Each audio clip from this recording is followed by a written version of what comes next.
بسم الله الرحمن الرحيم. السلام عليكم ورحمة الله وبركاته.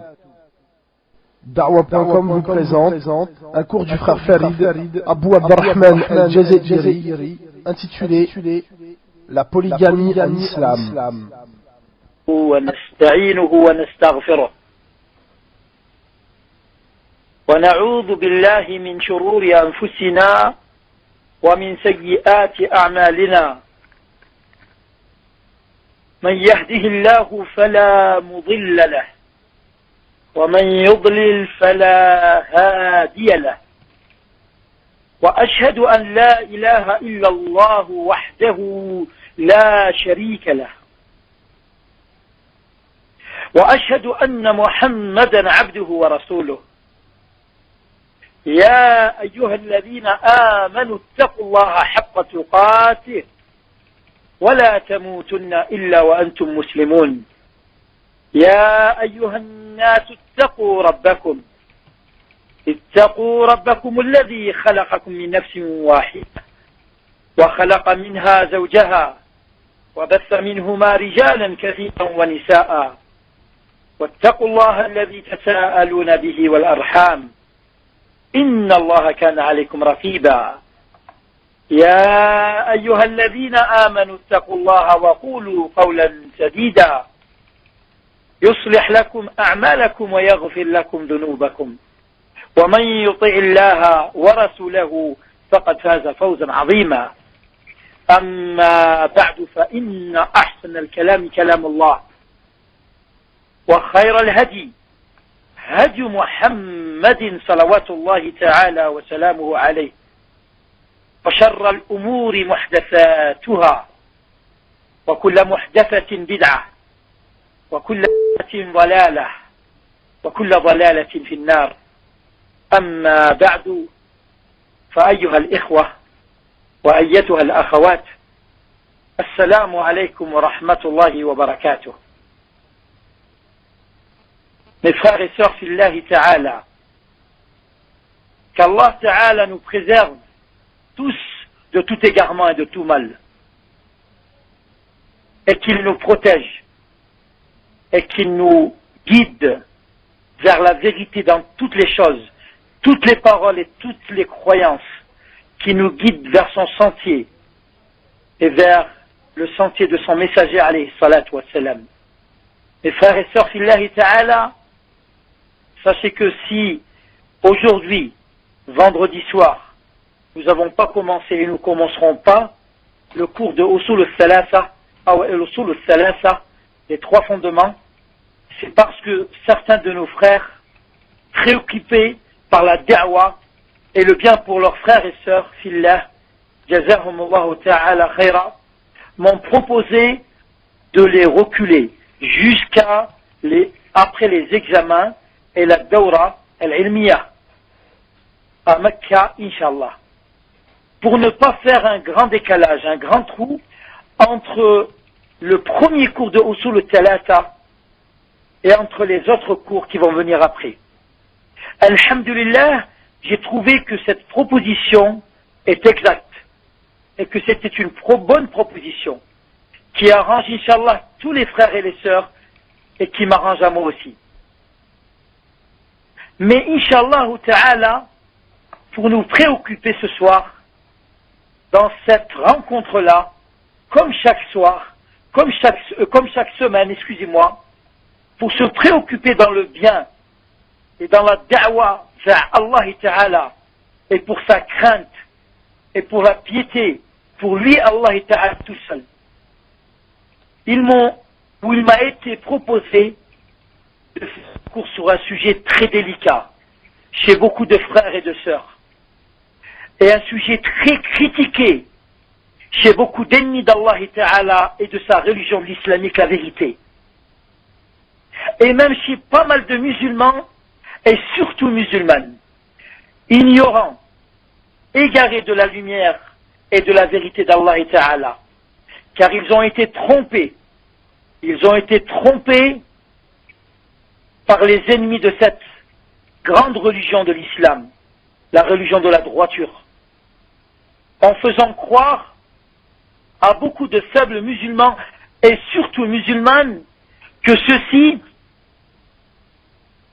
sujet-là est la preuve que la femme dans l'islam est opprimée et qu'elle n'a pas ses droits comme l'homme dans l'islam. Qui est le sujet, la polygamie dans l'islam à travers le Coran et la sunna du messager alayhi salatu wa salam, que la paix et la prière d'Allah soient sur lui. Et à travers la lumière de la vie de ses compagnons, radiyallahu anhum, et tous les salafis salih, rahimahumullah. Mes frères et sœurs fillah, il faut tout d'abord, avant de parler de la polygamie, et la polygamie est que l'homme, le musulman, le pieux, qui veut la chasteté, la vertueuse, et être vertueux, se marie avec plusieurs femmes. Il a avec plus qu'une seule femme, de 2 à 4. Il se marie avec 2 ou 3 ou 4 épouses musulmanes et pieuses. Alors tout d'abord, avant de parler de cette polygamie que je viens de vous expliquer sa définition, nous allons vous expliquer tout d'abord la place et l'importance du mariage pour l'homme et pour la femme aussi, et pour le bonheur aussi de la société musulmane. Sa place, pour commencer, se partage en deux. Elle a une grande place dans le din et une grande place dans la dunya, dans ce monde-là, ou ce bas monde. La première place du mariage, de sa grande place du mariage, se trouve déjà dans ce bas monde, et pour les choses de ce bas monde, et la vie de tous les jours, et sa deuxième place pour la religion de tous musulmans dans ce bas monde. Et cette grande place, et sa grande place dans ce bas monde, pour tous musulmans et musulmanes. Et la preuve de cette grande place dans le din et dans ce bas monde-là est les hadiths suivants. Le messager, que la paix et la prière d'Allah soient sur lui, dit dans un hadith Hassan, bon, lorsque le serviteur, al-abd, se marie, il viendra de compléter la moitié de sa religion. Alors donc qu'il craigne Allah dans l'autre moitié qui lui reste. Ce hadith, que certains de nos savants rendent authentique, alhamdulillah, nous prouve qu'avec le mariage, avec l'aide d'Allah, le frère ou la sœur renforce leur religion et complète dans leur religion ce qui était faible et incomplet, avec la permission d'Allah. Et le messager d'Allah, alayhi salatu wa salam, que la paix et la prière d'Allah soient sur lui, dit aussi dans un hadith rapporté par l'imam Muslim, d'après Abdullah ibn Amr, radiyallahu anhu, qu'Allah soit satisfait de lui. Cette dunya, ce bas monde-là, est une jouissance. Et la meilleure de ces jouissances, c'est la femme pieuse. Dans ce hadith-là, mes frères et sœurs, il y a la preuve de la grande place du mariage. Car c'est la meilleure ou le meilleur, le mariage, des jouissances. De toutes les jouissances de ce bas monde-là. Et ceci, parce qu'il y a dans le mariage beaucoup d'intérêt dans ces jouissances-là, dans les jouissances de ce bas monde-là. Il y a l'intérêt, la possibilité facile aux frères et à la sœur de satisfaire leurs besoins sexuels qu'Allah Ta'ala a mis à chacun d'entre eux dans leur propre personne, dans leurs âmes, et qu'ils ne peuvent pas repousser et rejeter et empêcher. Il achève et satisfait ses besoins leurs besoins là, dans le halal, dans le licite, pour éviter le haram, avec la bonté d'Allah.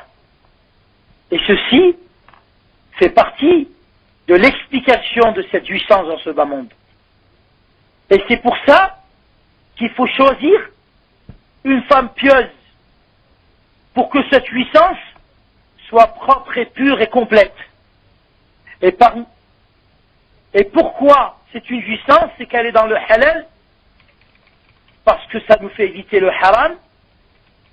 Et c'est pour cela que le messager alayhi salatu wa salam a dit un jour à ses compagnons radiyallahu anhum qu'Allah soit satisfait d'eux tous, dans un hadith rapporté par l'imam Muslim rahimahullah, lorsque ses compagnons radiyallahu anhum, qu'Allah soit satisfait d'eux tous, sont venus le voir et se plaindre auprès de lui qu'ils n'avaient pas les moyens et la richesse pour dépenser les biens de ce bas monde-là, pour être récompensés chez Allah, par Allah, et obtenir des bonnes œuvres comme le font les riches. Alors le messager, alayhi salatu wa salam, que la paix et la prière d'Allah soit sur lui, après qu'il les a guidés vers des moyens faciles et qui sont à leur portée pour obtenir des hasanat, des sadaqat, des bonnes œuvres, des aumônes, il leur dit wa fi bud'i ahadikum. La parole bud'i, elle a eu 3 significations chez les ulama, chez les savants de l'islam. Certains l'ont défini par et dans le sexe de chacun d'entre vous. Et certains ont dit et dans les relations sexuelles de chacun d'entre vous. Et certains ont dit et dans le mariage de chacun d'entre vous. Et toutes ces définitions reviennent à un seul sens. Donc, il leur a dit, et dans les désirs de chacun d'entre vous, les désirs avec les relations avec sa femme, se trouve une aumône, se trouve une récompense. Alors ses compagnons, radiyallahu anhum, qu'Allah soit satisfait d'eux, se sont étonnés de ce grand bien de la part d'Allah tout seul. Un grand bien très facile à obtenir et à faire. Alors ils lui disent, ô messager d'Allah, est-ce que chacun d'entre nous prend son désir et son plaisir, et en plus il obtient une récompense, une aumône? Le messager alayhi salatu wa salam, que la paix et la prière d'Allah soient sur lui, leur dit, auriez-vous vu s'il l'aurait fait dans le illicite, aurait-il eu un péché, une mauvaise œuvre? Ils disent, oh bien sûr. Alors le messager sallallahu alayhi wa sallam leur dit, et c'est pour cela que s'il le fait dans le licite, et c'est pour cela que s'il le fait dans la licite, aura une aumône. C'est-à-dire, et c'est pour cela que s'il le fait dans le licite, c'est-à-dire dans le halal, avec son épouse halal, il obtiendra une aumône. Et le messager, que la paix et la prière d'Allah sur lui, dit aussi, dans le hadith rapporté par l'imam al-Bukhari et l'imam Muslim, rahimahum Allah, qu'Allah leur fasse miséricorde. Ô vous les jeunes, celui qui peut d'entre vous, al-ba'ata. Al-ba'ata dans la langue arabe, elle a une signification. Mais chez les ulama du hadith, ils lui ont donné plusieurs définitions. Mais la vraie définition, Inch'Allah, al-ba'ata, ça veut dire le mariage. C'est-à-dire que celui qui peut d'entre vous se marier, le mariage, qu'il se marie. Car le mariage, c'est-à-dire, il fait ou aide à baisser les yeux et rendre chaste, vertueux. qui protège ses parties du haram. Et celui qui ne peut pas, alors qu'il jeûne, car il est pour lui, c'est-à-dire ce jeûne-là, une protection.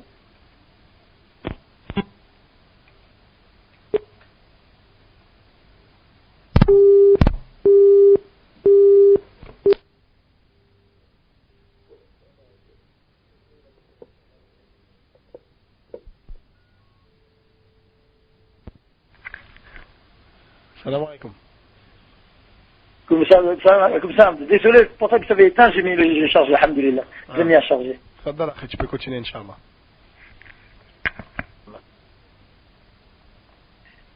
Désolé, hein, le portable s'est éteint et je sais pas, Allah alam, c'est peut-être certaines sœurs qu'on fait doigt pour pas écouter ce sujet-là, alors le portable il s'est éteint. Allah moussal. C'est la première fois qu'il s'éteint dans les cours comme ça, mashallah. Bon, je continue avec l'aide et la permission d'Allah. Alors je disais que le messager alayhi salam dit: ô vous les jeunes, celui qui peut d'entre vous se marier, le ba'ata, il se marie. Car il y a, dans le mariage, car le mariage aide ou fait baisser les yeux et rend chaste ou vertueux. Et celui qui ne peut pas alors qu'il jeûne, car il est pour lui, c'est-à-dire le jeûne, une protection. Al-Ba'ata, comme je vous avais expliqué mes frères et sœurs, et ulama on dit c'est le mariage ou tout ce qui est en relation avec le mariage parmi les moyens. C'est-à-dire le messager alayhi salam leur dire celui qui a le moyen de se marier, moyen physique pour avoir des contacts et donner les haqq, les droits à sa femme, et les moyens aussi, moyens matériels, de façon à pouvoir assumer et consommer ce mariage dans des bonnes conditions.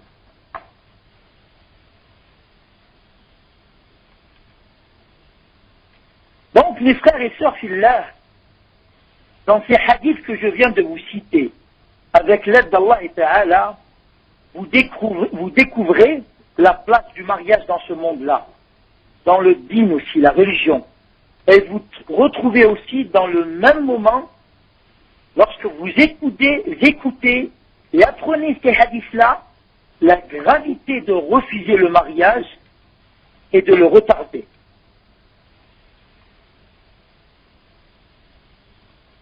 Et de le retarder,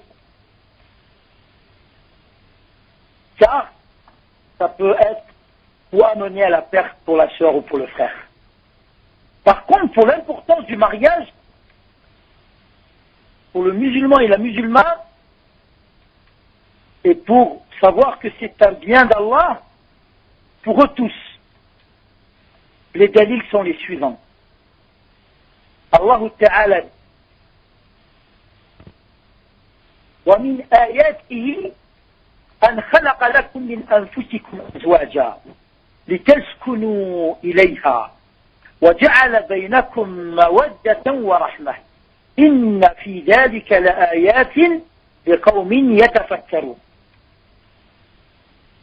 Avant de donner la traduction rapprochée de ce verset-là, je rajoute aussi à mes frères et sœurs, parmi la jouissance qui a été citée, qui est la meilleure jouissance pour le musulman, qui est une femme pieuse, c'est parce qu'il y a aussi dans leur mariage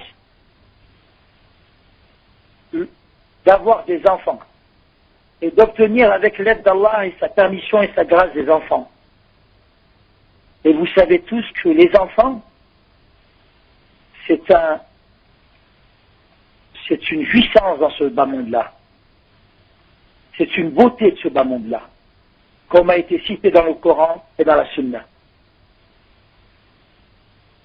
Et c'est un bien pour l'homme et pour la femme.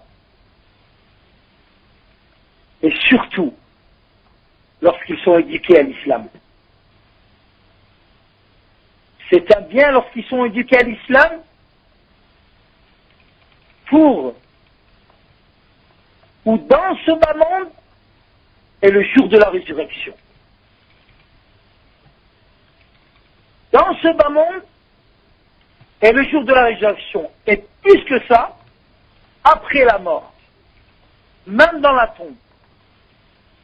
Car le messager alayhi salatu wassalam a dit, lorsque l'enfant d'Adam meurt,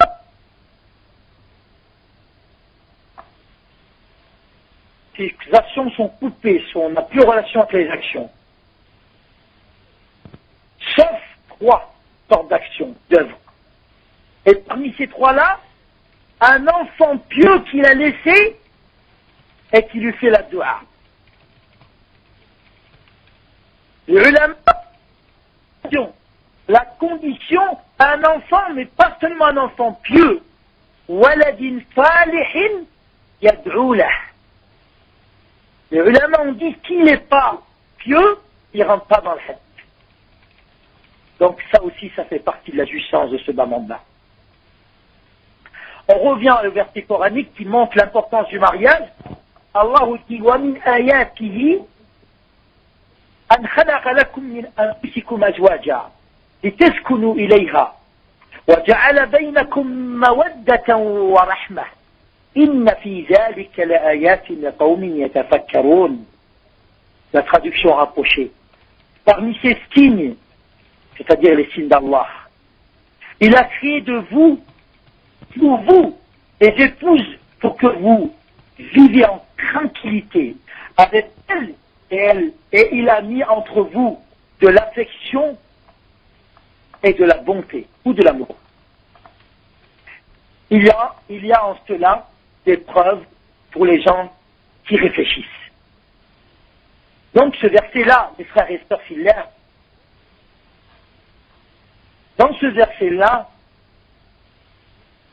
nos savants de l'islam et de la sunna tirent plusieurs intérêts.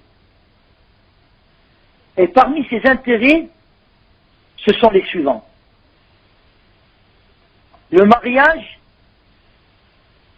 est un grand moyen, avec l'aide d'Allah, d'obtenir de la tranquillité morale et physique, et la tranquillité dans sa vie, et dans le din, et dans la dunya. Voici un des intérêts de ces versets.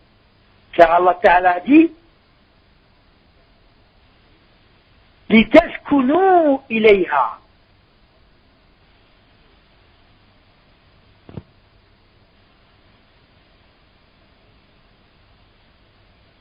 Et il a mis entre vous de la... Non. Pour que vous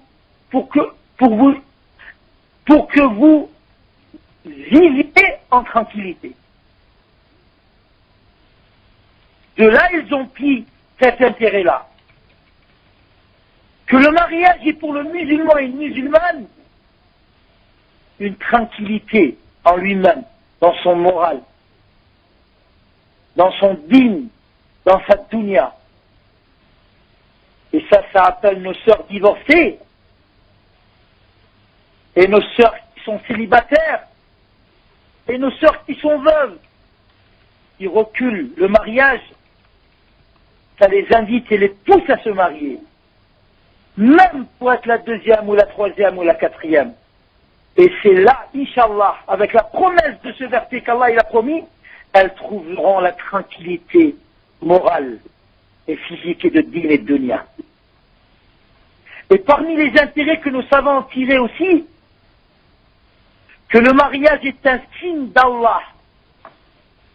Le mariage est un signe d'Allah pour les musulmans et pour les musulmanes. Un signe de sa grandeur et de sa création qu'il crée et de ces biens qu'il a donnés pour nous tous.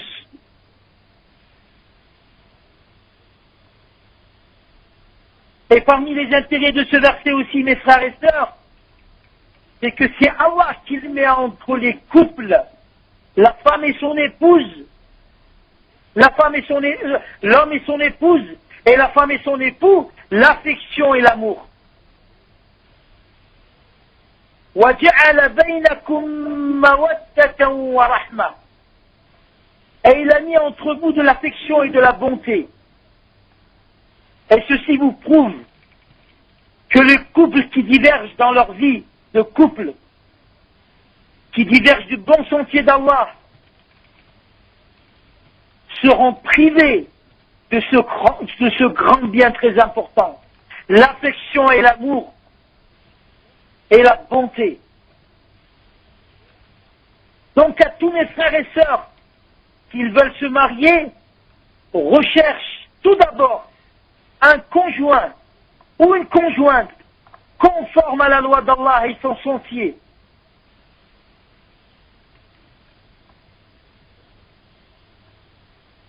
Et à ceux qui sont déjà mariés et ne ressentent pas cette affection et cette bonté, cet amour qu'Allah a signalé, qui nous a informés, alors qu'ils délaissent leurs péchés et se repentent sincèrement à Allah Ta'ala et mettent leur vie de tous les jours et de couple conforme au Coran et à la Sunna du Messager alayhi salatu wa salam, que la paix et la prière Allah sont sur lui. Mais parmi aussi les intérêts de ce verset-là, mes frères et sœurs, il y a à travers la lumière de ce verset-là la polygamie claire et nette. Il y a la polygamie claire et nette dans ce verset. Et dans beaucoup d'autres versets du Coran. Et tous les autres versets du Coran, qu'il parle du mariage, il y a le signe de la polygamie. Car vous voyez, vous lisez clairement, lorsqu'Allah Ta'ala dit وَجَعَلَ بَيْنَكُمْ, et non pas dit وَجَعَلَ بَيْنَكُمَا, qu'il a rendu entre vous et non pas entre vous deux. Certains savants se servent de ce verset pour prouver la polygamie. Et aussi parmi les intérêts de ce verset-là, mes frères et sœurs filles,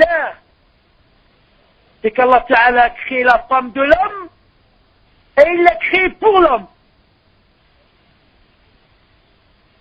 Après avoir mis son tawhid en pratique. خلق لكم من أنفسكم أزواجا. Il a créé pour vous, il a créé de vous et pour vous des couples, des épouses. Et dans un autre verset, Allah Ta'ala dit وَاللَّهُ جَعَلَ لَكُم مِّنْ أَنفُسِكُمْ أَزْوَاجًا. Allah vous a fait à partir de vous-même des épouses.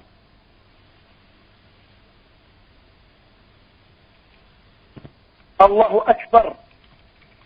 Après tous ces versets coraniques, ces paroles d'Allah Ta'ala claires et nettes, tu trouves des pauvres sœurs qui veulent être égales à son mari, à leur mari, ou qui demandent l'égalité dans tout entre la femme et son mari. Ma pauvre petite sœur, tu t'es fait avoir par les shubuhat, les doutes, les mauvais doutes des ennemis d'Allah Ta'ala et les ennemis de sa religion de la vérité. Reviens à toi et à ta religion. Cela est mieux pour toi, et mieux pour ta vie et surtout pour ton dîn, ma sœur. Et sache, ma sœur fillah, que l'islam et la religion d'Allah Ta'ala, c'est la religion de justice. L'islam a été envoyé par Allah Ta'ala pour combattre et annuler toute injustice. Allah Ta'ala a dit dans le hadith al-Qudusi, le hadith qui a été rapporté par le prophète, entendu transmis par la parole d'Allah, sallallahu alayhi wa sallam, Allah dit: je je me suis interdit l'injustice et je l'ai rendu interdit, illicite entre vous. Donc, ne vous faites pas, donc mes sœurs, ne vous faites pas avoir par certaines propagandes contre l'islam et par certaines da'awa prétextes et par certaines da'awa post-da'awa, par certains frères et sœurs dénudés de science islamique et qui osent se présenter en face de 100 ou 1000 parmi les musulmans dans une conférence pour représenter la femme dans l'islam et en parler. Alors que tu les vois déformer le vrai islam. Le vrai islam est l'islam de la haqq. C'est un islam qui satisfait les ennemis de l'islam. Et après ils appellent ça la da'wa ou la hikma, la sagesse. Inna lillahi wa inna ilayhi raji'un. Mes frères et sœurs, craignez et éloignez-vous de toute cette da'awat et de toutes ces conférences d'égarement avec l'image de la da'wa vers l'islam.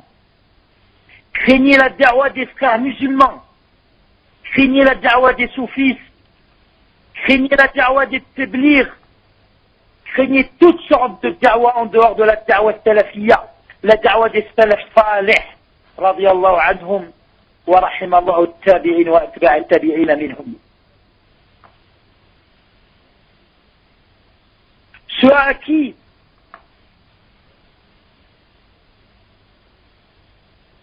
ou chez qui vous devez prendre votre religion, que ce soit dans le tawhid, ou dans les adorations, ou dans le manhaj, ou dans les droits de l'homme, ou dans les droits de la femme, ou dans la femme dans l'islam, etc., etc., ce sont chez les savants de la sunna. Les savants de la sunna et de l'islam, et non pas chez les égarés. Les savants bien guidés, les savants de la da'wa salafiyya, et chez les étudiants salafis qui ont étudié chez ces savants, chez les grands savants de la sunna et de la salafiyya, et qui vous rapportent et expliquent avec votre langue que vous comprenez leurs paroles, les paroles des savants qui ont tiré des intérêts du livre d'Allah Ta'ala et de la sunna du messager sallallahu alayhi wa sallam. Et non pas chez les ignorants et perdus et égarés comme Roger Garoudi et Rachid Ben Issa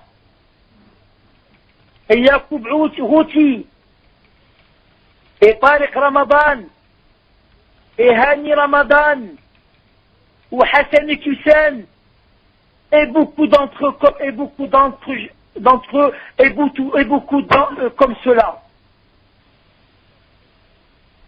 Nos salafs, mes frères et sœurs, nos anciens pieux précédents disaient: nommez-nous vos hommes de science. Celui d'entre eux qui fera partie des gens de la sunna, nous prendrons son hadith. Et celui d'entre eux qui fera partie des gens de la bid'a, de l'innovation, nous rejetterons et n'accepterons pas son hadith. Et d'autres salafs ont dit: certes, cette science est une religion. Regardez donc bien chez qui vous prenez votre science. Et notre messager, que la paix et la prière d'Allah sur lui, a dit avant tous ces gens-là, tout cela: certes, Allah Ta'ala ne va pas enlever la science ou la retirer des gens. mais il va l'enlever ou la reprendre en enlevant les savants. En enlevant les savants, alors les gens prendront comme chef les ignorants. Ils vont leur poser des questions sur la religion, et ceux-là, ces derniers-là, vont répondre sans science. Alors ils vont s'égarer eux-mêmes et égarer les autres. Voici, nous sommes en plein ce hadith-là dans ce temps-là.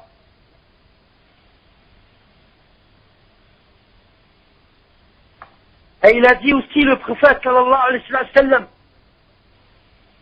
dans un hadith ou dans le hadith très long rapporté par l'imam al-Bukhari rahimahullah et l'imam Muslim rahimahullah d'après Hudayfa ibn al-Yaman radiyallahu anhu, qu'Allah soit satisfait de lui, jusqu'à qu'il lui ait dit le prophète sallallahu alayhi wa sallam, il va avoir des prêcheurs, des gens de da'wah, aux portes de l'enfer, c'est-à-dire ils seront comme s'ils seront à la porte et appelleront les gens vers cette porte d'enfer pour les faire entrer. Celui qui leur répondra, c'est-à-dire à cette da'wah-là et à leur prêche et à leur da'wah, les jetteront dedans, dans l'enfer. Hudayfa, radiyallahu anhu, qu'Allah soit satisfait de lui dit, ô messager d'Allah, décris-nous-les, c'est-à-dire décris-nous ces hommes-là, ces prêcheurs-là. Le messager sallallahu alayhi wa sallam lui dit, ils font partie de nous, c'est-à-dire de notre race. Les savants ont dit, c'est-à-dire c'est des Arabes. Et seulement certains savants ont dit, hum min jildatina ay min dinina. Ils font partie de notre religion. Et parlent avec nos langues ou nos langages. Certains savants expliquaient, avec le Coran ils parlent. Ils vont vous dire des choses que ni vous et ni vos ancêtres avaient entendues. Les ancêtres, c'est les salaf salih, parmi les anciens pieux et même parmi le prophète sallam et ses compagnons. Et voilà pourquoi beaucoup de nos sœurs n'ont pas compris le sujet de la polygamie et que beaucoup d'entre elles le rejettent malheureusement ou le refusent lorsque des gens comme ceux-là que j'ai cités et d'autres qui leur ressemblent se permettent de rentrer dans la da'wah et de parler du hadith et de parler du halal et du haram, de licite, de l'illicite et de conférencer sur la femme dans l'islam et tout ce qui est semblable à ceci.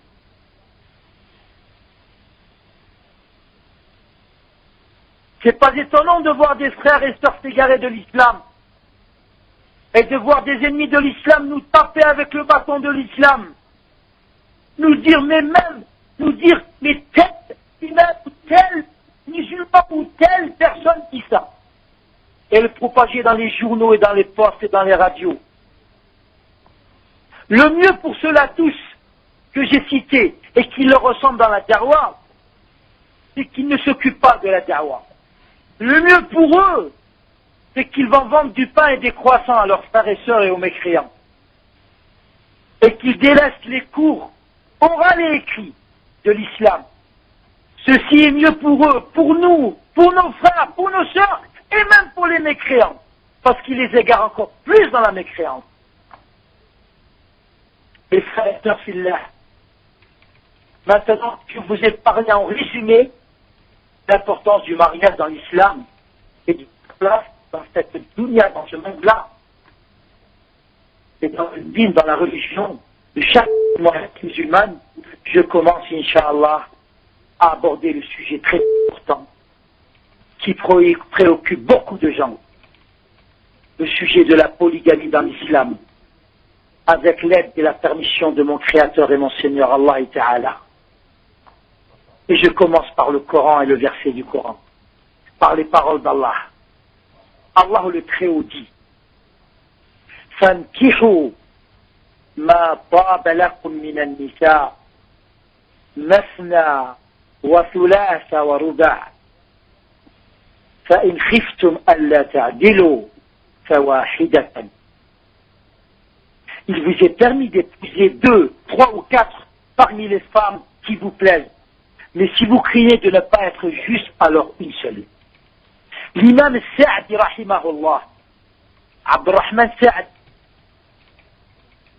celui qui a le tafsir, Taysir al-Karim al-Rahman, puis tafsir Kalam al-Mannan, rahimahullah, a dit au sujet du commentaire de ce verset-là,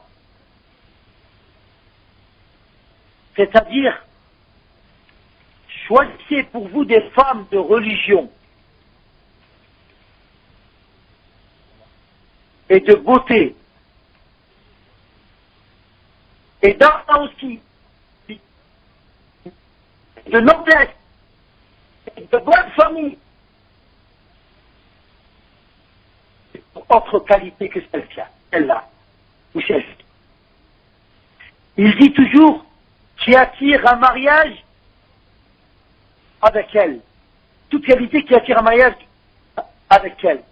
Ensuite, rahimahullah, il dit un peu plus loin, celui qui veut en prendre 2, qu'il le fasse. D'après ce verset-là. Celui qui veut en prendre 3, qu'il le fasse. Celui qui veut en prendre 4, qu'il le fasse. Mais pas plus que ça. Ensuite, il dit, rahimahullah, un peu plus loin, et ceci, c'est-à-dire ce jugement, cette loi d'Allah, la polygamie, car peut-être que l'homme ne peut pas repousser son désir ou son plaisir sexuel avec une seule femme. Donc il lui a été permis, avec la miséricorde d'Allah, d'en prendre une autre. Et si ça ne suffit pas, d'en prendre une autre. Et si ça ne suffit pas, d'en prendre une autre jusqu'à la 4e. Et car certes, avec 4 femmes, c'est satisfaisant et ça suffit pour tous les hommes du monde, Inch'Allah. Allah vous connaît mieux que vous vous connaissez. Vous ne savez pas, mais Allah, lui, il sait. Sachez, mes frères, Ta'ala, qu'Allah vous guide vers le haqq. Que de ce verset-là, pas mal de nos savants de l'islam ont tiré le jugement suivant. Que dans la base, le mariage pour l'homme, pour le frère, est à partir de 2 jusqu'à 4. C'est-à-dire que la base du mariage dans l'islam est d'être polygame.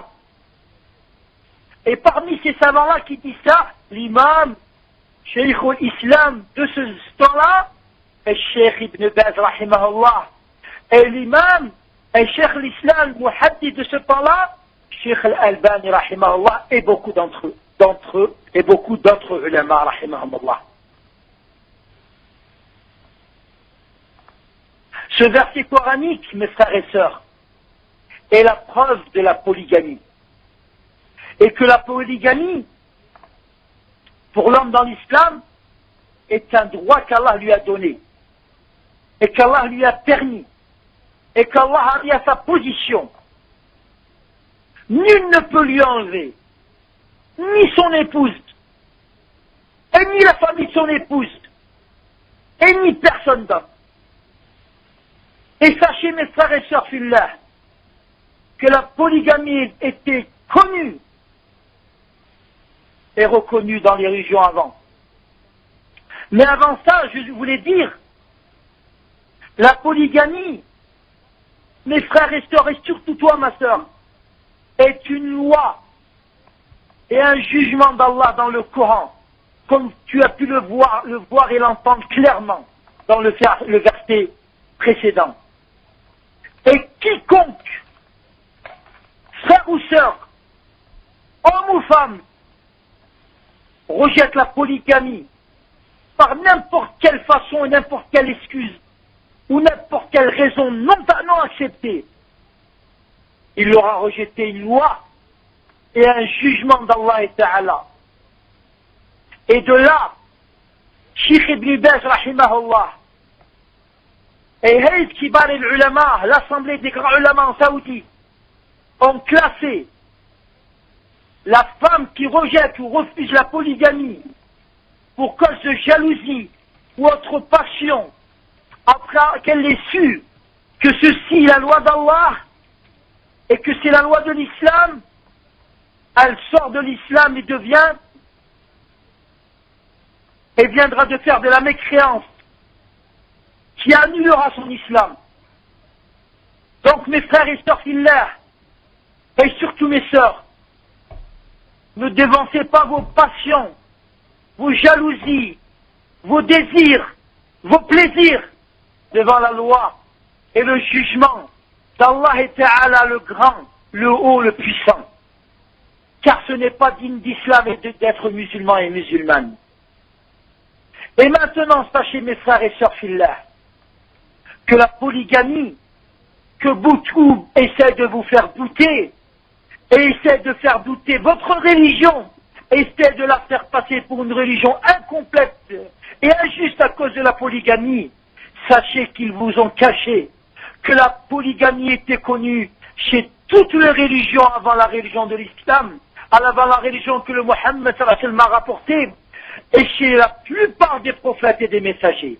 Et certains des compagnons du prophète sallallahu alayhi wa alihi wa sallam, wa radiyallahu ta'ala anhum, qu'Allah soit satisfait d'eux, disaient une parole connue, et parmi eux, Ali ibn Abi Talib radiyallahu anhu, qu'Allah soit satisfait d'eux, de lui, il disait, le meilleur d'entre vous, c'est celui qui a plus de femmes. Le meilleur d'entre vous, c'est celui qui a plus de femmes. Le meilleur d'entre nous, mes frères et sœurs, c'est le prophète sallallahu alayhi wa sallam parmi tous les musulmans, car il avait plus de femmes. Ensuite, le meilleur d'entre nous, parmi les croyants, c'est celui qui a plus de femmes. C'est vrai, c'est normal, après qu'il ait la meilleure crainte et piété envers Allah Ta'ala dans sa religion. Car il ne faut pas se tromper, et il ne faut pas croire en ayant plus de femmes sans avoir une crainte et une piété et une bonne droiture dans la religion, on est meilleur. Comme certains gens qui, des fois, ne prient même pas et se marient avec plusieurs femmes et disent, oui, c'est halal. Oui, mais c'est halal. Mais après que tu aies fait la crainte et la piété et tu as prié, tu es devenu vraiment musulman. Il ne faut pas avoir plusieurs femmes et nous faire croire que tu es dans le bien et dans la droiture parce que tu as fait ça. Avant ça, il y a plus important dans les choses de la religion. Donc je reviens, les compagnons, parmi eux, disaient, le meilleur d'entre vous, c'est celui qui a plus de femmes. En arabe, il disait, khayrukum aktharukum nisa'an. Le meilleur d'entre vous, c'est celui qui a plus de femmes, c'est-à-dire de femmes mariées. Mais comme on vous l'a dit, et vous le savez très bien, le musulman ne peut pas avoir plus de 4 femmes. Donc ça aussi est un hadith mawqouf des sahaba qui disaient ça.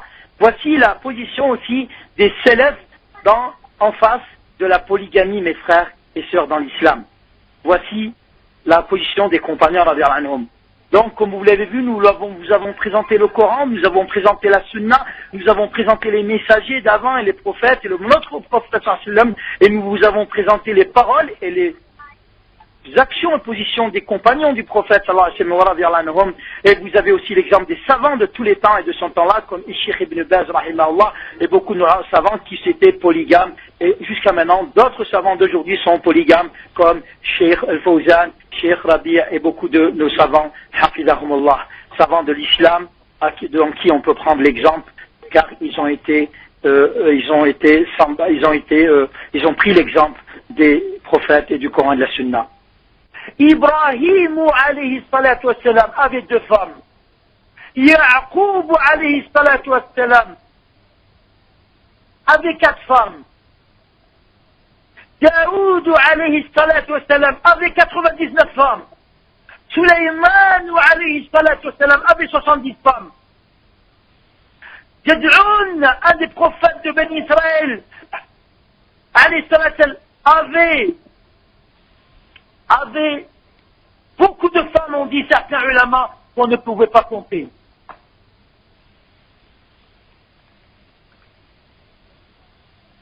Et d'autres parmi les prophètes messagers en avaient 5 femmes. Ou plus qu'une seule femme. Et que la polygamie, mes frères et sœurs, a été permise sans condition chez eux. Et sans limite. Sans limite. Et sans limite dans les relations. C'est-à-dire, est-ce qu'ils devaient rester un jour ou pas, 2 jours avec elle, ou plus, où chacun lui donnait son jour. Il n'y avait pas de limite dans ça.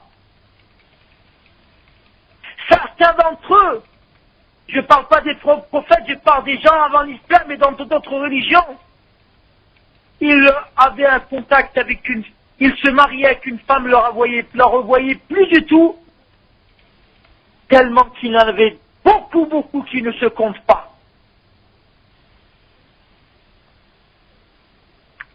Et que aussi avant l'islam, avant la religion de Mohammed, la religion d'Allah, de Mohammed, il y avait aussi la polygamie chez les Arabes et chez les autres hommes. Les gens qui étaient avant l'islam. Certains d'entre eux avaient 10, certains d'entre eux avaient 8 femmes, certains d'entre eux avaient 5, etc. Ensuite, l'islam, la religion de la miséricorde, la religion du haqq, la loi d'Allah, la lumière d'Allah est descendue vers les gens, vers l'alamin, le monde entier, les gens du monde entier, et a limité la polygamie à 4. A limité la polygamie à 4 femmes, pas plus, et a donné les conditions, et donné les droits de chacune de ces femmes-là. Al-Imam al-Bukhari, rahimahullah, rapporte qu'un homme qui était Ghaylan ibn Salam al-Thaqafi, radiyallahu anhu, lorsqu'il est rentré dans l'islam, il avait sous sa charge 10 femmes. Le messager alayhi salatu salam lui dit, choisis parmi elles 4 et répudie les autres. Et l'imam Abu Daoud, rahimahullah, rapporte que Amira al-Asadi, radiyallahu anhu, a dit, je suis rentré dans l'islam alors que j'avais 8 femmes. J'ai appris ceci au messager alayhi salatu salam, alors il m'a dit, choisissant 4 parmi elles. Et dans un autre hadith rapporté, dans un hadith qui est authentique, un compagnon radiyallahu anhu, qui Nawfal al-Dulaymi, radiyallahu anhu, a dit, je suis rentré dans l'islam alors que je possédais 5 femmes. Le messager alayhi salatu wa salam lui a dit, il m'a dit, choisis-en 4 parmi elles, dans lesquelles tu préfères, et sépare-toi d'une. Et notre messager alayhi salatu wa salam aussi était polygame. Votre messager, le messager de l'islam, était polygame, mes frères et sœurs. Pourquoi vous ne prenez pas l'exemple sur votre prophète sallam, avec la condition qu'Allah vous a posée? Il avait 9 femmes avec lui. Et lorsque vous entendez 12, elles n'étaient pas toutes les 12 avec lui. Car il y en a parmi elles qui sont mortes. Mais avec lui, en même temps, dans le même appartement, il y en avait 9.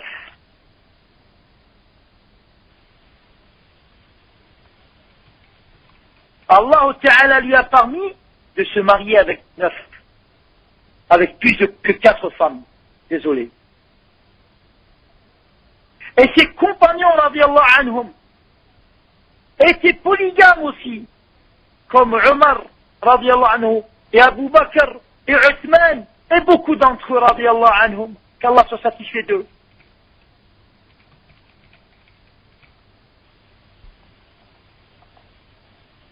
Et on n'a jamais entendu, ni avant l'islam, ni avant la venue du messager Mohammed sallallahu alayhi wa sallam, ni au temps des messagers des prophètes d'avant, ni au temps des religions d'avant, ni au temps de notre messager alayhi salam,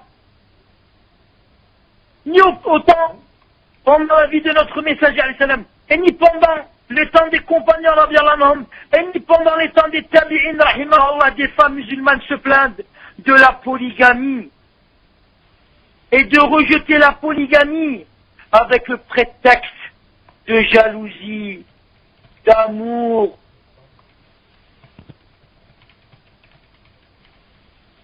prétendant aimer son mari, ou de demander le divorce.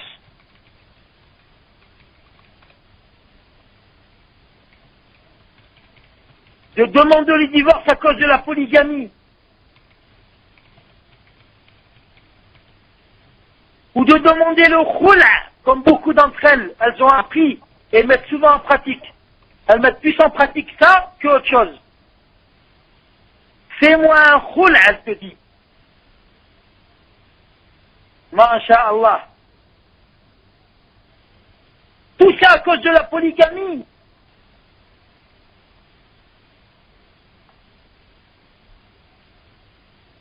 Les femmes d'avant que j'ai quittées,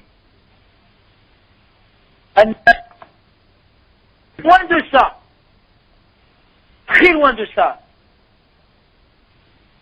elles avaient une piété et une crainte d'Allah Ta'ala et pour Allah Ta'ala, et une droiture dans leur pratique vis-à-vis du Coran et de la Sunna qui les empêchait d'agir comme ça, et comme beaucoup de nos sœurs aujourd'hui, qu'Allah les guide vers le haqq. Certaines d'entre elles, aujourd'hui, elles prétendent qu'à notre temps c'est impossible. Comme si Allah, celui qui a permis la polygamie et posé la loi de la polygamie, ne connaissait pas notre temps. Subhanallah. Gloire à Allah. La polygamie est la loi d'Allah Ta'ala. Qui sont les plus savants? Allah ou vous? Et d'autres parmi elles disent impossible, car la vie est devenue chère. Alors que Allah, le Créateur, le Maître des mondes, le Maître de tout le monde, le subveneur, dit dans son livre وَأَنْكِحُوا الْأَيَامَ مِنْكُمْ وَالصَّالِحِينَ مِنْ عِبَادِكُمْ وإمائكم إن يكونوا فقراء يغنيهم الله من فضله والله واسع عليم. Mariez les célibataires d'entre vous et les gens de bien parmi vos esclaves, hommes et femmes, qu'ils sont besogneux, pauvres, Allah les rendra riches par sa grâce, car Allah est immense et il est omniscient. Mes frères et sœurs filles-là, certains savants de l'islam et du tafsir, du commentaire du Coran, ont tiré de ce verset-là que la richesse et la subsistance d'Allah Ta'ala est obtenue par le mariage avec la bonté d'Allah. Et le messager alayhi salatu wa salam dit dans un hadith authentique, 3 personnes ont le droit de la part d'Allah qui les aide dans ce monde-là, qui les assiste. Le premier, le guerrier dans le sentier d'Allah. Et le mukatab, c'est celui qui est esclave et qui écrit entre lui et son maître un pacte de façon qu'il récolte les moyens ou de l'argent ou un bien pour qu'après il le délibère et lui donne sa liberté. Ça c'est le deuxième. Et le troisième, celui qui veut se marier pour obtenir la chasteté. Encore un dalil qui prouve le contraire que prétendent ces sœurs-là. Et je répète et je rappelle à ces sœurs-là mes sœurs filles-là, que je leur veux du bien, de craindre Allah et Ta'ala, et de faire très très attention. De préférer le divorce à la polygamie, ou pire que ça, certaines parmi elles, comme je l'ai su, préfèrent laisser tomber leur mari dans le illicite que de le voir se marier dans le licite. Subhanallah, gloire à Allah. Celle-là, ou celle-là, ces femmes-là, ces sœurs-là, le verset suivant les englobe. Écoutez Allah dire: ذلك بأنهم كرهوا ما أنزل الله فأحبط أعمالهم. Certes, parce qu'ils ont de la repulsion pour ce qu'Allah a fait descendre, il a rendu donc vaines leurs œuvres. Et Allah Ta'ala dit aussi: ذلك بأنهم اتبعوا ما أسخط الله وكرهوا رضوانه فأحبط أعمالهم. Cela parce qu'ils ont suivi ce qu'il met en colère Allah, parce que de faire le zina et pousser ton mari à faire le zina et faire l'illicite, ça met en colère Allah, ma soeur. Ensuite, le verset, traduction rapprochée, est qu'ils ont de la repulsion pour ce qui attire son agrément, ils ont donc rendu vaines leurs œuvres.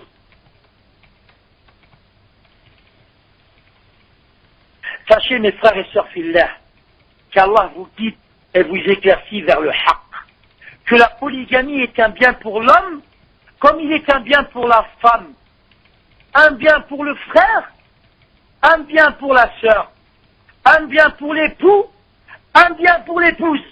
Ne vous faites pas avoir. Soyez tulaba ilmin, soyez étudiants dans la science. Cherchez la lumière, le bien, la bonté d'Allah de la polygamie, dans le Coran et la Sunna, non dans le qili wa qala, wa qalu wa qila, dans les commérages, dans les coups de fil chez la sœur et l'autre sœur, dans les infos et les médias. Non, vous ne trouverez pas la bonté et le bienfait de la polygamie dans ça. Mais par contre, dans le Coran et dans la Sunna, dans l'histoire des anciens pieux, des prophètes, si vous regardez et vous étudiez ça dans ça, vous allez savoir que dans la polygamie, il y a un bien pour le frère et pour la sœur.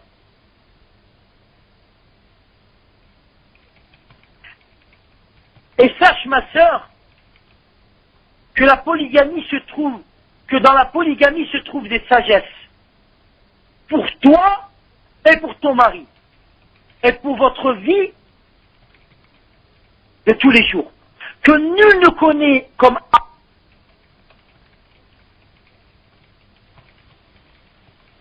dans tes moments de grossesse, où tu ne peux pas assurer les droits de ton mari à cause de ta faiblesse.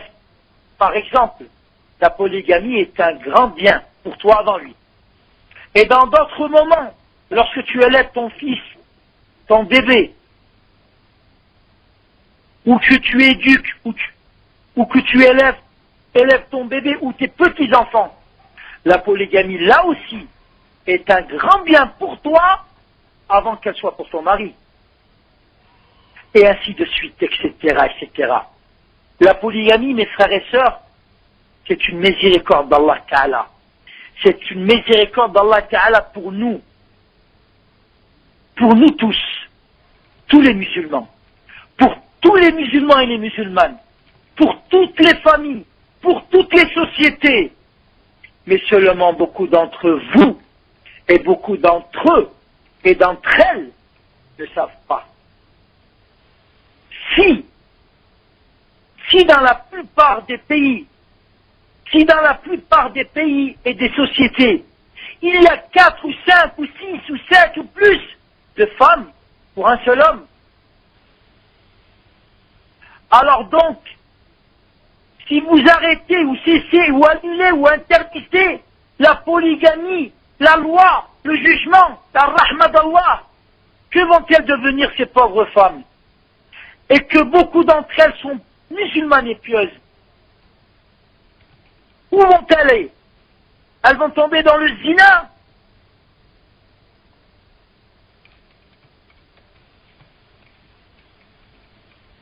Et vos sœurs, s'il a divorcé avec des enfants, ou veuves avec des enfants, ou âgées, encore non mariées,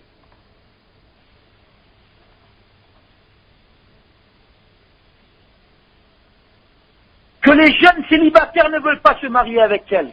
Et c'est leur droit, car ils veulent des jeunes ou des non mariés, célibataires comme eux. Qu'ils ne veulent pas prendre.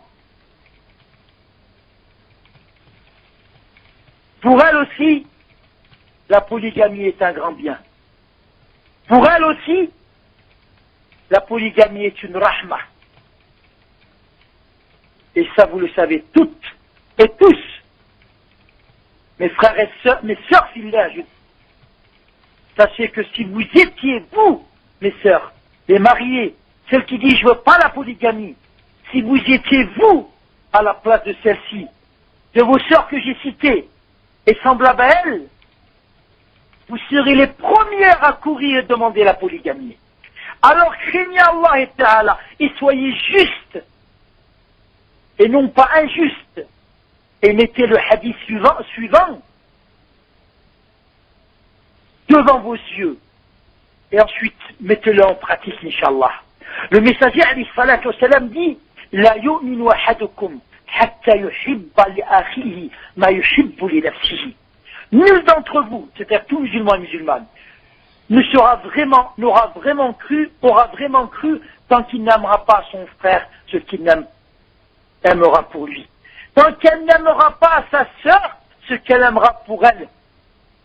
Voudrais-tu être divorcé sans avoir un mari? Non. Alors, comment tu peux aimer à ta sœur ce que tu n'aimes pas pour toi?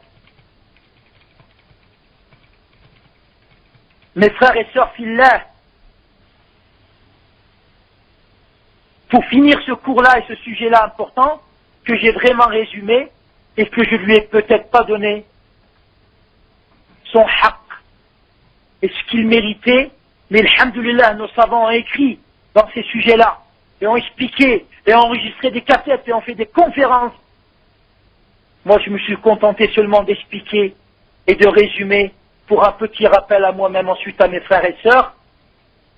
Donc, pour finir, je demande à Allah Ta'ala qu'il nous guide tous vers le haqq, la vérité, le sentier du Coran et de la Sunna, dans tous les domaines, et qu'il nous rende parmi ceux qui suivent les lois d'Allah et ses jugements, et parmi ceux qui délaissent toutes nos passions, et les passions, et tout ce qui est contradictoire à la loi Ta'ala, et contradictoire à la loi de son messager alayhi salatu salam, et contradictoire à la loi de l'islam et à la loi des musulmans et le sentier des musulmans et musulmanes. Amina ya Rabbal Alamin. Wa akhir da'wana an alhamdulillahi Rabbil Alamin.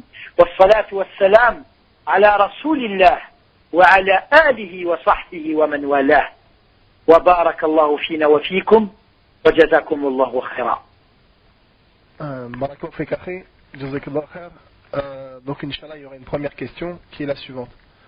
Une sœur pose donc la question: comment exposer la polygamie aux parents, et comment une femme peut faire pour faire accepter, pour convaincre ses parents par rapport à un éventuel prétendant qui a déjà une femme et qui veut la prendre en deuxième épouse? Comment aborder le sujet aux parents? Comment éventuellement les convaincre que la sœur accepte et tout d'être sa deuxième femme? Barakallahu fik. Wa fikum barak. Alhamdulillah wa salatu wa salam ala Rasulillah wa ala alihi wa sahbihi wa man wala. Avant de répondre à cette question, avec l'aide d'Allah Ta'ala et en m'en prédant, d'après les paroles de nos savants qui nous ont éduqués et appris et donné le savoir d'Allah subhanahu wa ta'ala, avec sa permission subhanahu wa ta'ala, je vais vous transmettre une fatwa de فضيلة العلامة الإمام الشيخ محمد بن صالح العثيمين رحمه الله, un des grands savants saoudiens, des grands savants de ce temps-là, qu'une sœur lui avait posé une question qui est la suivante. Elle lui avait dit, ô cheikh, je suis une femme jeune, et une jeune femme est belle. Beaucoup de jeunes me demandent, sont célibataires, et je suis pieuse aussi, alhamdoulilah, ils demandent, mais ils ne sont pas bien pratiquants. Et d'autres me demandent, ils sont bien pratiquants, mais sont déjà mariés avec une ou deux ou trois. Est-ce que je peux, elle dit ça, est-ce que je peux prendre celui qui n'est pas marié et lui faire la da'wah, de façon que, après Allah le guide, Cheikh Uthaymin, il lui dit non, non, non. Il lui dit car la guide n'appartient pas à toi, et la guide des cœurs appartient qu'à Allah. Qui va te prouver et te dire et t'annoncer que tu vas les guider après et qu'ils vont se guider? Peut-être qu'ils seront encore pires, et c'est toi qui vas t'égarer. Donc il l'a interdit. Et ça, c'est interdit, il a tiré du Coran et la Sunna. Il lui a dit, prends celui qui a déjà une femme, deux ou trois ou une, parce qu'ils sont pieux. Prends-le, c'est mieux pour toi. Voilà pour la réponse de Cheikh Uthaymin. Maintenant, pour la réponse à la question de notre sœur, comment exposer la polygamie à nos parents, elle expliquait qu'être la deuxième femme d'un frère qui est déjà marié. En vérité, c'est vrai que maintenant, et dans vos cas à vous, et surtout les cas en France et dans beaucoup de musulmans où il y a l'ignorance et étendue, c'est un cas un peu compliqué et délicat. Pourquoi? Parce qu'en vérité, ce qui arrive aux parents, ça arrive à beaucoup de nos frères et sœurs aujourd'hui. C'est qu'ils sont ignorants. Ils ne connaissent pas la place de la polygamie dans l'islam et dans la sunna, et ils ne savent pas que la polygamie, en vérité, c'est une rahma pour eux et leurs filles, avant qu'il soit un bien et une rahma pour celui qui demande de prendre son fille. Alors, le seul moyen, c'est d'exposer d'abord la vraie image de la polygamie et l'intérêt de la polygamie, et que c'est une loi d'Allah, et que c'est une loi et une action de presque tous les prophètes qui étaient avant, et chez les compagnons et chez les musulmans qui sont plus pieux que tes parents et que beaucoup de parents et que nous-mêmes. Si tu arrives à exposer de cette façon-là, en éclaircissant tes parents, et que c'est un bonheur pour toi, et que peut-être qu'ils vont te marier avec quelqu'un qui n'a jamais été marié et c'est la catastrophe. Et tout de suite le divorce et tout ça et tout ça. Beaucoup de sœurs se trompent, disent non, moi je suis pas polygame parce que ça marche pas et tout ça. Et je vous assure que la plupart ici en Saoudi et ailleurs, on a vu que ceux qui sont polygames, c'est ceux qui divorcent pas, la plupart du temps. Non, le problème, c'est pas parce qu'il est polygame ou pas polygame. Les divorces et tout ça, et quand ça ne marche pas, ça n'a rien à voir avec le polygame. La polygamie, je vous ai dit, c'est une rahma d'Allah. Donc ne la critiquez pas elle-même. Ça serait de critiquer une rahma d'Allah qu'il nous a donnée pour nous. Le problème, il est de la pratique de la polygamie chez des polygames. Et chez beaucoup de frères, et chez beaucoup de sœurs. Voilà le problème.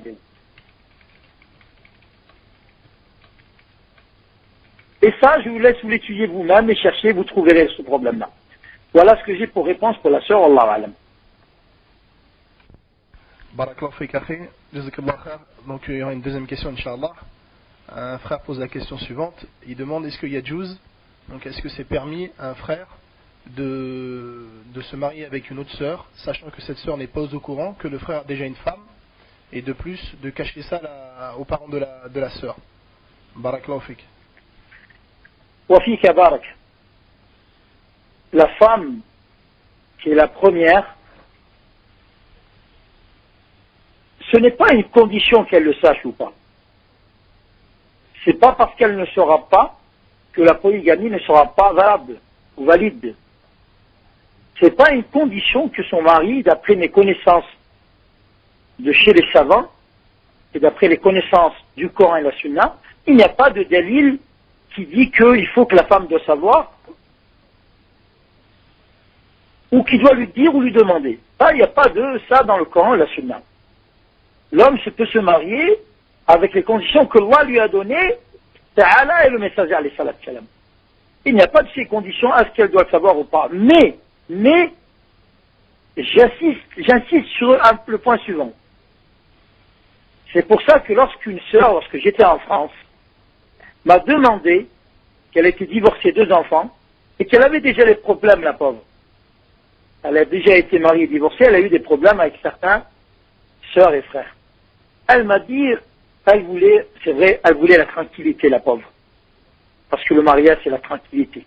Surtout dans un pays comme la France. Se faire aider par un homme pour éduquer des enfants, c'est important. Pour des moyens matériels, pour subvenir aux problèmes, c'est très important. La femme, c'est une femme. Elle ne peut pas devenir un homme. Toutes les femmes qu'on joue à l'homme, elles sont tombées à la perte. La femme, c'est une femme. Allah, il a créé la femme. C'est pour qu'elle ait un rôle de femme. Laysa dhakaru kal unsa, dit Allah Ta'ala. Le mâle n'est pas comme la femelle. Allah a donné des fardeaux à l'homme que la femme ne peut pas. Il a donné des obligations, des responsabilités qu'il n'a pas données à la femme parce qu'elle ne peut pas. N'essayez pas de se donner l'égalité et appeler vers l'égalité, c'est faux. C'est de l'injustice pour la femme. Comme Allah, il a donné des choses à l'homme, à la femme, que l'homme ne peut pas. Il est incapable. Par exemple, vous verrez un homme rester toute la journée avec un enfant, bébé, il pleure, il pisse, il caille, il fait un peu tout. Il reste 10 minutes, tu vas y prendre la crise, il jette tout, il sort dehors. La femme, Allah, il lui a donné un sentiment fort. Elle arrive à... Par contre, l'homme, Allah, il lui a donné une force qu'il n'a pas donnée à la femme, mais beaucoup de choses. Donc, la femme a besoin de l'homme dans sa vie. Elle a besoin de se marier, moralement et physiquement. Elle a besoin pour faire dépenser ses désirs aussi dans le halal. C'est une femme. Il faut le dire. C'est pas une chose à cacher. Comme l'homme aussi. Et surtout la femme. Comme on dit les savants. Alors cette sœur-là, elle m'avait dit, il y a un frère qui m'a demandé, et il m'a dit, je peux me marier avec toi, mais à condition que ma femme ne sache pas, personne ne le sache. J'ai pas voulu tromper cette sœur-là. Car je savais qu'elle avait déjà des problèmes. Je lui ai dit, tu prends mon conseil ou pas? Elle m'a dit oui. Je lui ai dit, refuse. Elle m'a dit, pourquoi? Je lui ai dit, parce que celui-là, il va t'amener un 3e problème encore. Il va pas t'en enlever. Je lui ai dit, celui-là, il va t'amener un gros problème que tu en as assez comme ça. S'il est capable de se marier et de assumer le mariage, il n'a pas besoin de faire tous ses feintes. Il se marie devant Allah et les musulmans, il n'y a pas de problème. Mais de faire ou de jouer à cache-cache, laisse tomber. Patiente et demande à Allah qui t'amène un mari qui a vraiment le rôle d'un homme. Parce que s'il se cache comme ça devant la première et sa famille, combien de fois il va venir chez toi? Il va venir en cachette, une fois par semaine, la nuit, à minuit. Et si son portable il sonne, il repart. C'est pas une vie, ça. Là, c'est pas ça. Donc, moi je dis, pour la question, est-ce qu'il est permis de se marier avec une deuxième sans dire à la première et à sa famille? Moi, je peux pas dire qu'il n'est pas permis. Mais je peux t'annoncer et te transmettre une fatwa, qui est d'abord de Cheikh Islam ibn Taymiyyah, rahimahullah. Et ensuite, a été dit aussi par le mufti de la Mamlaka al-Arabia Saoudia, de l'Arabie Saoudite, Royaume d'Arabie Saoudite, Abdul Aziz al-Sheikh, hafizahullah, qui est la suivante. L'imam ibn Taymiyyah, rahimahullah, il dit أن التواصي في الكتمان والسر في الزواج يبطله. Écoute bien. Que de se recommander pendant un temps, tout le temps, de cacher en secret le mariage, il peut annuler le mariage. Pourquoi? car il se sert du hadith du prophète qui dit A'linu nikah. A'linu an-nikah. Annoncer en public le mariage.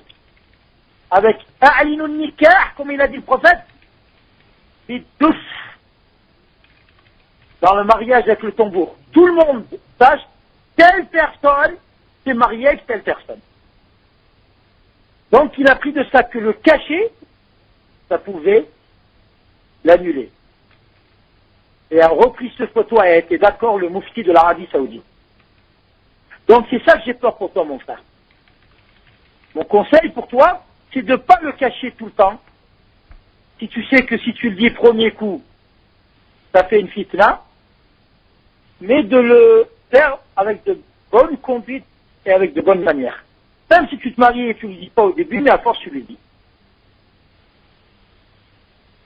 Et tout ça, mes frères, lorsque vous voyez vos femmes, vos épouses non prêtes à la polygamie, ça vous prouve qu'elles ont besoin d'une éducation islamique et qu'elles ont besoin que vous leur embellissez et que vous leur renforcez avec l'aide d'Allah leur foi et que vous les mettez conformes à la vie du sentier du Coran et la Sunna. Et c'est malheureux à vous dire ça, mais c'est la vérité. نسأل الله العفو والعافية والسلامة. بارك الله فيك أخي. جزاك الله خير. Inch'Allah, il y aura une question de la part d'une sœur qui voudrait savoir que conseillez-vous aux frères qui veulent pratiquer la polygamie par rapport à la justice entre les épouses, les moyens financiers, les appartements, etc. Si tu auras un conseil, بارك الله فيك. وفيكم بارك. جزاكم الله خيرا. Ben, le conseil que je donne à moi-même et à tous les frères, car moi aussi je suis polygame, je demande à Allah Ta'ala qu'il fasse bénédiction sur mes deux femmes et tous mes enfants, et sur tous les frères et sœurs, tous les frères mariés et sœurs mariées, et tous les frères polygames, et toutes les sœurs qui ont accepté la polygamie et qui ont accepté d'être la deuxième, ou la troisième, ou la quatrième. Le conseil que je donne à tous, c'est la crainte d'Allah tout d'abord.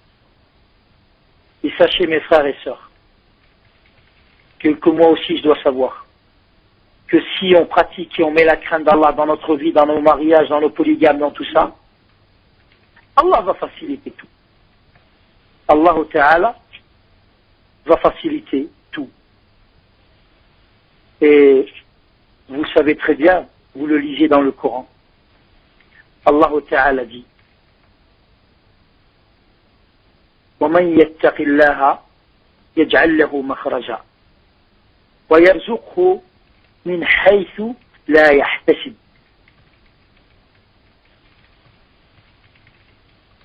C'est le verset de Surat Al-Talaq. Je vais vous lire la traduction rapprochée. Et quiconque craint Allah, il lui donnera une issue favorable.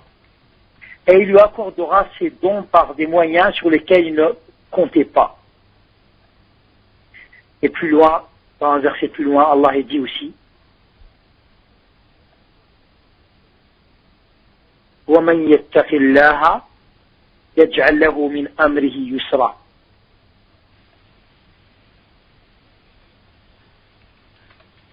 وَمَنْ يَتَّقِ اللَّهَ يَجْعَلْ لَهُ مِنْ أَمْرِهِ يُسْرًا.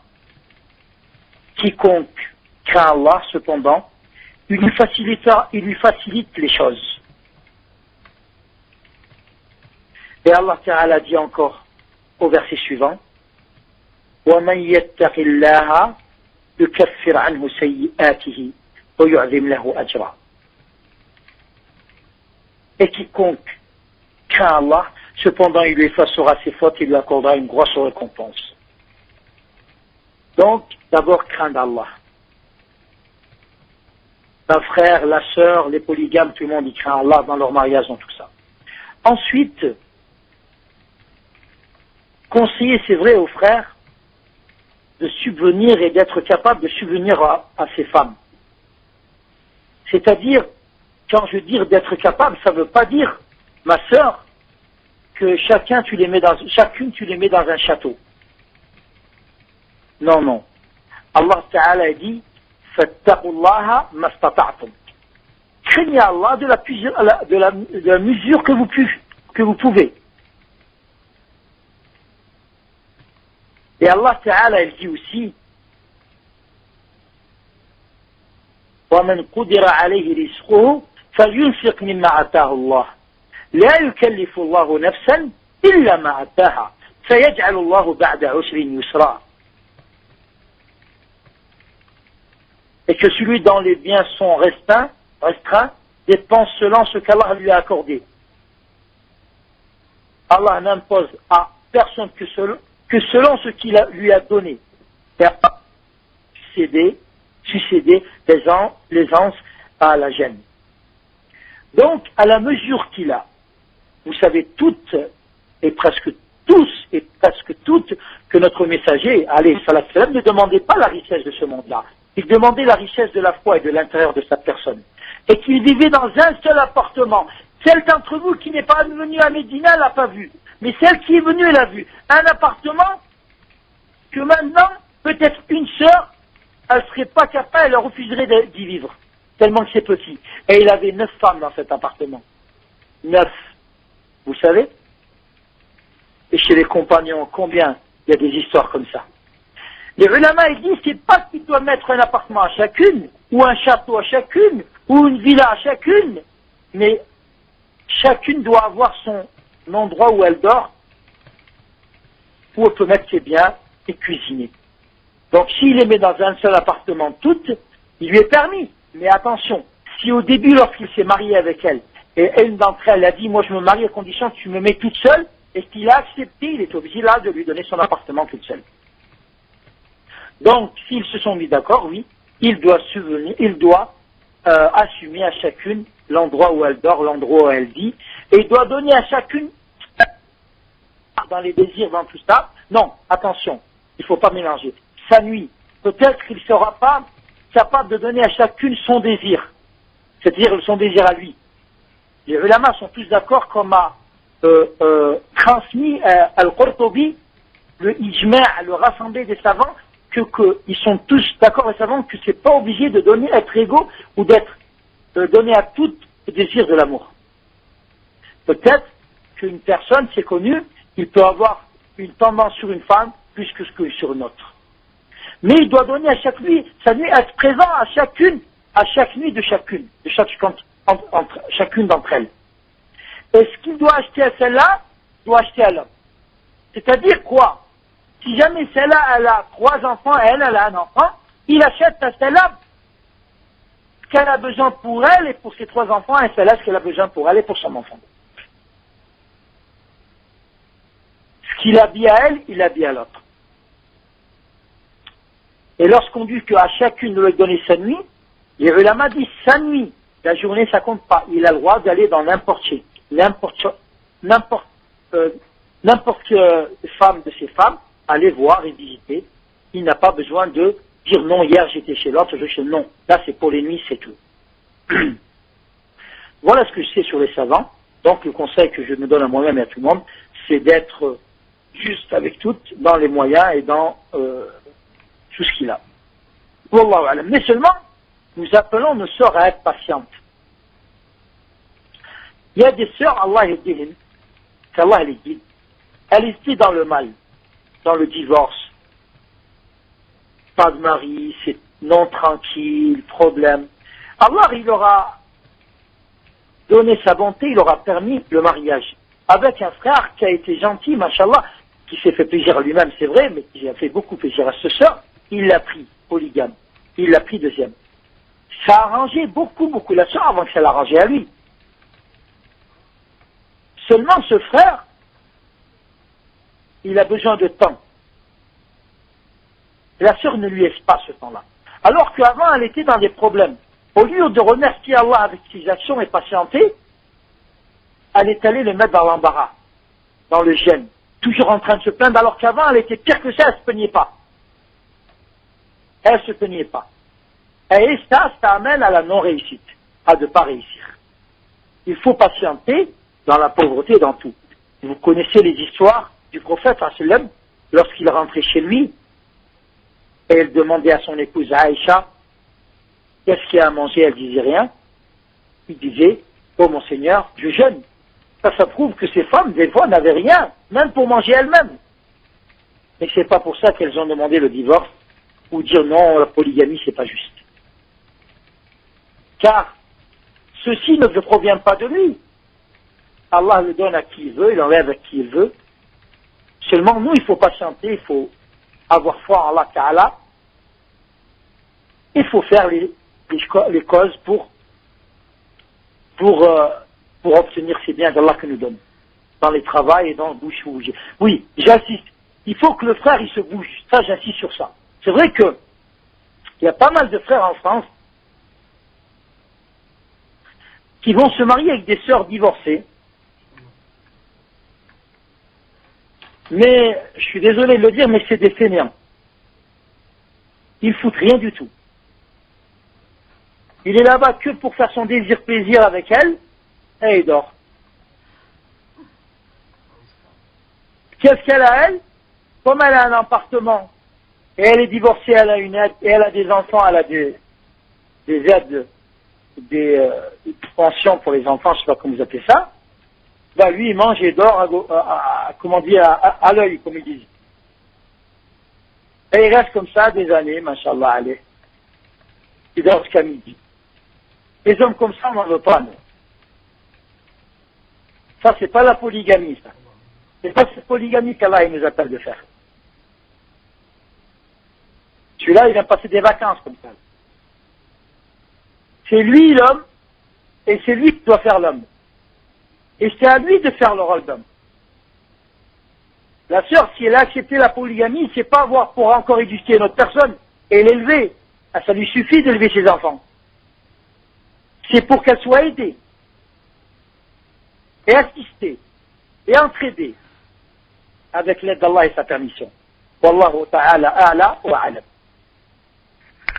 Barakallahu fik akhi. Donc il y a une sœur qui pose la question suivante. Et il y a un frère qui me demande en mariage, sachant que je suis divorcé. Ce frère-là est déjà marié avec une première femme, donc moi je vais être sa deuxième femme. Mon père refuse que je me marie avec un frère pour être sa deuxième femme. Est-ce que j'ai le droit de me marier avec ce frère-là? Barakallahu fik. Wa fika barak. Nos savants de l'islam, ils font une différence entre la demande d'une femme vierge qui n'a pas été mariée et la demande d'une femme non vierge qui a déjà été mariée et divorcée.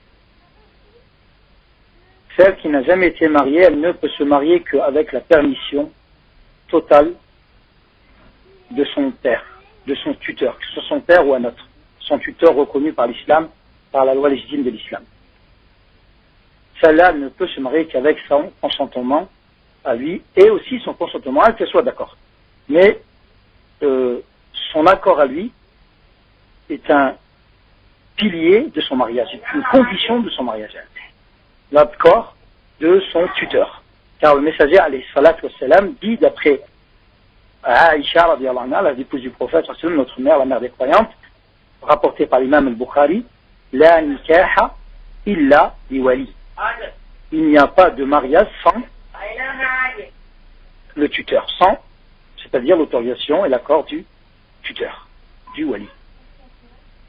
Mais la différence délicate entre la sœur qui n'a jamais été mariée vierge, jeune, et celle qui a été déjà mariée et divorcée, et plus âgée, et non vierge, celle-là, c'est que ce n'est pas pareil par rapport à son wali, à son mariage. Pour celle qui n'a jamais été mariée, il faut l'accord total du wali, il faut sa permission. Par contre, pour celle qui n'a pas été mariée, j'ai dit, pour celle qui a déjà été mariée et divorcée, celle-là, il faut que son wali ne la marie que si elle lui demande, elle lui permet de le marier avec telle personne. C'est-à-dire, celle-là, il faut la permission totale du wali, et l'autre, il ne faut pas. Il faut la permission de la sœur. C'est-à-dire que le wali, il lui demande elle lui, c'est-à-dire c'est comme si elle lui demande marie-moi avec elle. Mais cela ne veut pas dire qu'elle peut se marier sans wali.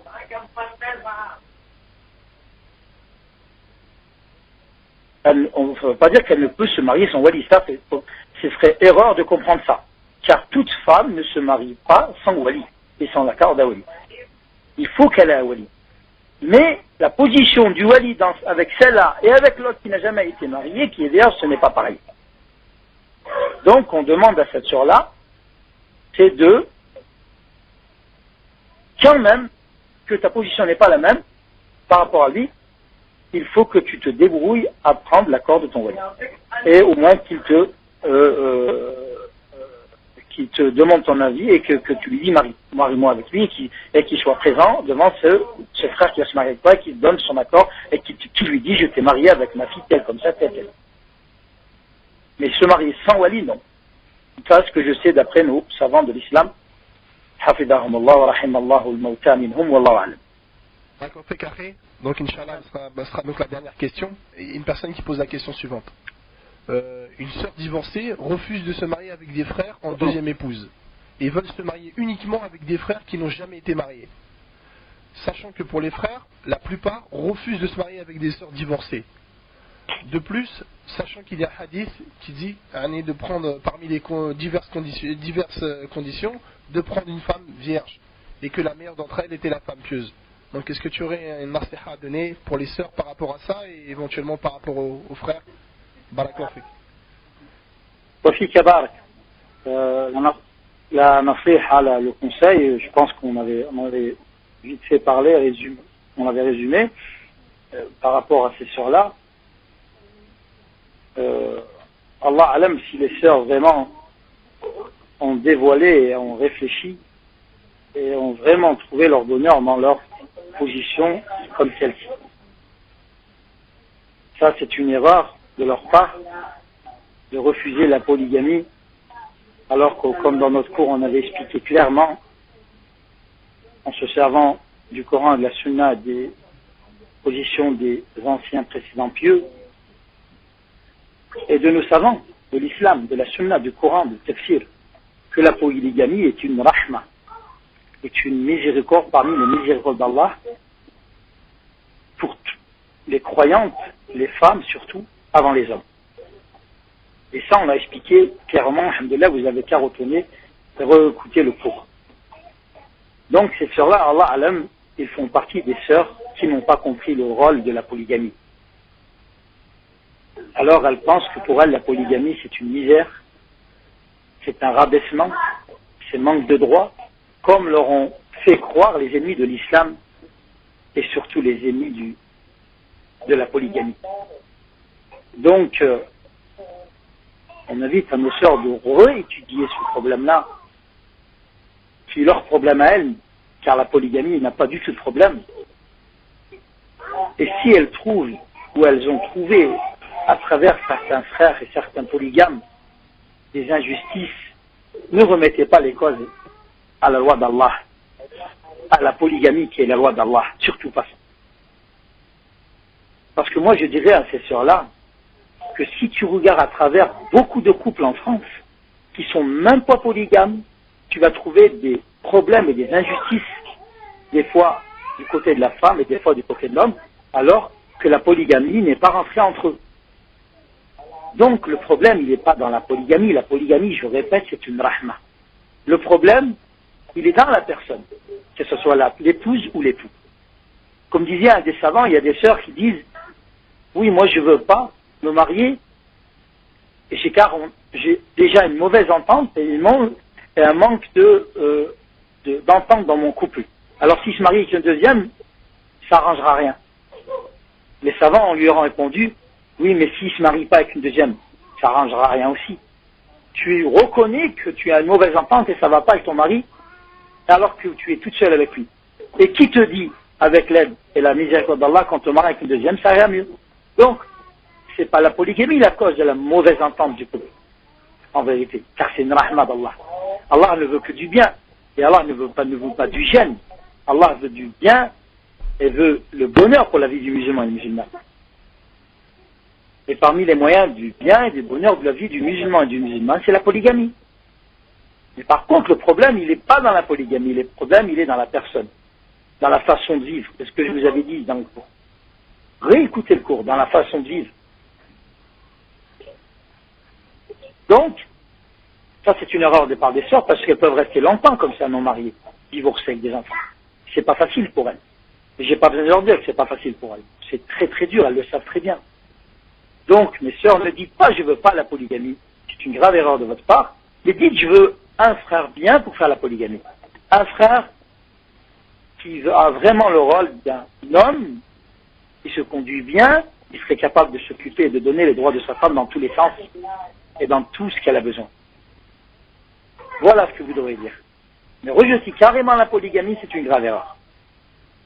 Pour les frères, c'est vrai que c'est leur droit, ceux qui n'ont jamais été mariés, les frères, de choisir une femme vierge. Le prophète sallallahu alayhi wa sallam a recommandé ça dans un hadith sahih à certains compagnons, qu'Allah soit satisfait d'eux, de chercher une vierge de façon à qu'il soit plus à l'aise avec elle, car il n'a jamais été marié lui-même. Et ça serait plus facile pour lui dans sa vie de couple. Donc c'est leur droit aux frères. On ne peut pas leur dire de ne pas se chercher une vierge, alors qu'ils n'ont jamais été mariés et qu'ils ne sont pas mariés. Mais c'est pas interdit de prendre une femme divorcée aussi. Ça a été connu dans l'islam, dans les anciens pieux. Surtout s'il a besoin d'une femme qui a plus d'habitude et plus d'expérience dans la maison.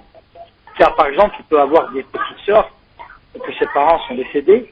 Il peut avoir une maman qui est d'un âge très, très âgé avec un papa et qui a besoin d'une femme qui est capable de s'en occuper et de patienter. Pour des choses comme ça et des situations comme ça, le frère a besoin d'une femme qui a plus d'expérience. Donc là, c'est vrai que s'il prend une femme divorcée qui a plus d'expérience, il pourrait lui l'aider par rapport à ses enfants et elle l'aider par rapport à sa famille. Donc c'est pas interdit, ça peut être une bonne chose. Mais dans la base, dans la plupart du temps, les frères qui n'ont pas été mariés, qui sont jeunes, c'est vrai que l'islam leur conseille une jeune vierge sœur qui n'a jamais été mariée. Ça c'est pour les frères. Sinon, pour les frères qui sont déjà mariés, je conseille s'ils ont les moyens, de prendre une deuxième sœur. Que ce soit une sœur vierge jeune ou de prendre une sœur qui a été divorcée ou qui est veuve avec des enfants, de le prendre, de se marier, de compter sur Allah Ta'ala et de ne pas avoir peur. Alhamdulillah, on vous a montré dans le cours que le mariage est la cause de la richesse. N'ayez pas peur de la pauvreté quand vous vous mariez, mariez-vous et aidez vos sœurs, aidez vos sœurs qui sont divorcées ou d'autres. Wallahu a'lam. Mais alhamdulillah, nous invitons, je réinvite les sœurs à ne pas penser comme ça, à agir comme ça. Et j'appelle les frères à se marier, à être polygames. Et pour ceux qui n'ont jamais été mariés, c'est normal, c'est leur droit de chercher une sœur vierge. Et s'il prend une sœur qui n'est pas vierge, qui a été mariée déjà, qui a des enfants, enfin il n'y en a pas du tout, ben, il n'y a pas de problème, alhamdulillah, c'est permis dans l'islam. L'islam n'a mis aucun jeûne pour les musulmans et les musulmanes dans sa vie, alhamdulillah. L'islam est une rahma pour tous les musulmans et les musulmanes. Plus que ça, l'islam est une rahma pour tous les hommes, tous les humains, toutes les créatures, s'ils le savaient. Mais le problème, c'est qu'ils ne le savent pas. Seulement, ceux qui suivent en dehors de l'islam, ceux qui sont dans le adab, dans le châtiment dans ce monde-là, mais s'ils reviennent à l'islam, c'est la religion et le sentier de la miséricorde, où on se sent bien et on a une vie vaste, une vie pleine de joie et pleine de jouissance.